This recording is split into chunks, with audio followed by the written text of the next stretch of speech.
రేవంత్ రెడ్డి గారి సర్కారుకు నిజంగా ఎక్క యాదగిరి మీద గౌరవం ఉంటే ఆయనను శాసన మండలికి తీసుకెళ్ళండి. ఎక్క యాదగిరి చెక్కిన స్తూపమే అమర స్తూపం.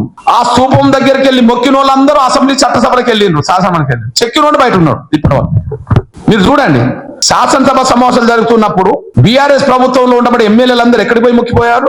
గన్ పార్క్స్ పోయారు కదా. ఇప్పుడు కాంగ్రెస్ ఎమ్మెల్యేలందరూ ఎక్కడ మొక్కిపోతుండ్రు? Gun parks.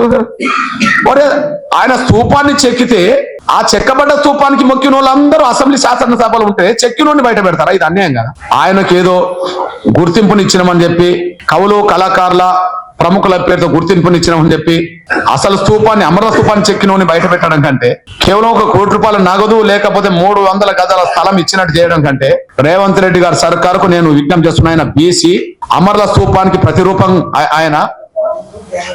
ఆయనను వెంటనే శాసన మండలికి తీసుకెళ్లాలని నేను విజ్ఞప్తి చేస్తున్నాను. సేమ్ టైం పాశం యాదగిరి ఓకే, మొదటి నుంచి ఉండబడే తెలంగాణలో ఉండబడే బలహీన వర్గాల మేధావి, ఉద్యమానికి రాష్ట్రానికి అండలందించినాడు.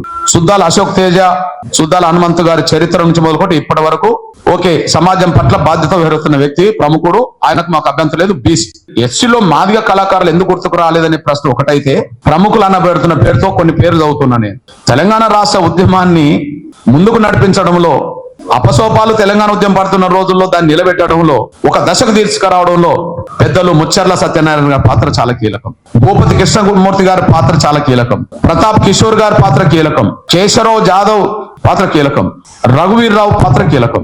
ఇంకా నేను గుర్తించిన వాళ్ళు 10 మంది ఉండవచ్చు, కానీ వీళ్ళు అందరికంటే ముందు ప్రముఖులే కదా. వీళ్ళకెందుకు ఆ కవులు కళాకారులు ప్రముఖుల్లో వీళ్ళ పేర్లు ప్రస్తావించలేకపోయారు? వీళ్ళకెందుకు వర్ణం చేయలేకపోయారు? దీనికంటే ముఖ్యంగా ఇంకోటి చెప్తున్నా నేను, ఈ 9 మందిలో ఒక మహిళా కళాకారుని ఎందుకు లేదు? రచయిత ఎందుకు లేదు? ఈ 9 మందిలో ఒక మహిళా ప్రముఖురాలు ఎందుకు లేదు? ఇది అన్యాయం కదా.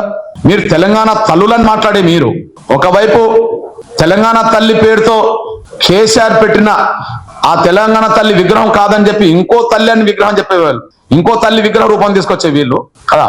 మీరు తెలంగాణలో రేవంత్ రెడ్డి గారి సర్కార్ తీసుకొచ్చిన తెలంగాణ తల్లి రేవంత్ రెడ్డి గారికి తల్లి ఏమో గానీ తెలంగాణలో ఉండే బహుజనులందరికి మాత్రం తల్లి కాదనే విషయం మేము స్పష్టం చేస్తున్నాం. ఆయన చెప్పింది రేవంత్ రెడ్డి గారు తీసుకొచ్చిన తెలంగాణ తల్లి విగ్రహం రేవంత్ రెడ్డి గారి తల్లి అయితే ఆయన తల్లిగా మేము గౌరవిస్తాం, కానీ తెలంగాణ ప్రజలందరూ తల్లిగా ఎట్లా చూస్తాం?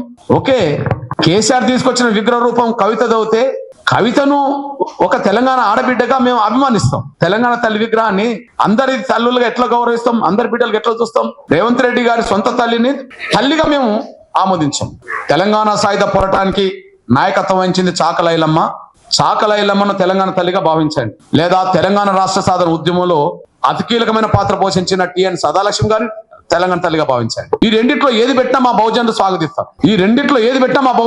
నేను ముందైతే తెలంగాణ విగ్రహం వస్తున్న రోజుల్లో తెలంగాణ తల్లి అనే పుస్తకం రాశాను. దానికి అప్పుడు మా సదాలక్ష్మ బతుకున్నది కాబట్టి ఆమె పేరు మేము అనలేదు, కానీ తెలంగాణ తల్లి పేరుతో పుస్తకం రాసినప్పుడు 2002, 2003లో దాని కవర్ పేజీ చాకలైలమ్మ ఫోటోని తెలంగాణ తల్లి ఫోటోకు పెట్టేశాను. నేను ఒక వ్యాసం కూడా రాశాను. అప్పటికి మా సదాలక్ష్మ బతుకున్నది. బతికినమ్మను మనం చెప్పడం ఎందుకని చెప్పి తెలంగాణ రాష్ట్ర సాయుధ పోరాటానికి నాయకత్వం ఇచ్చిన చాకలైలమ్మే తెలంగాణ తల్లి. ఉత్త బొమ్మలు మాకు తెలంగాణ తల్లులు కాదు, బహుజనుల కోసం పేదల కోసం పోరాటం చేసిన తెలంగాణ తల్లిగా, బహుజనుల కోసం అనగారిన వర్గాల కోసం పోరాటం చేసిన చాకలైలమ్మనే తెలంగాణ తల్లిగా ఆ రోజు మేము తల్లి తెలంగాణ పుస్తకాన్ని మేము కవర్ పేజ్ చేశాం. తెలంగాణ తల్లి రూపం రేవంత్ రెడ్డి గారి తల్లి రూపం ఉన్నది కాబట్టి వాళ్ళు ఆయన గౌరవించుకోవడానికి పెట్టుకున్నాడు. అంతకుముందు కేసీఆర్ పెట్టిన రూపం వాళ్ళ కవితది కాబట్టి వాళ్ళు గౌరవించుకున్నారు. ఈ 2 విగ్రహాలకు మాకు సంబంధం లేదు. బహుజనులు దాన్ని అంగీకరించారు. బహుజనుల నిజమైన రూపం శ్రమ.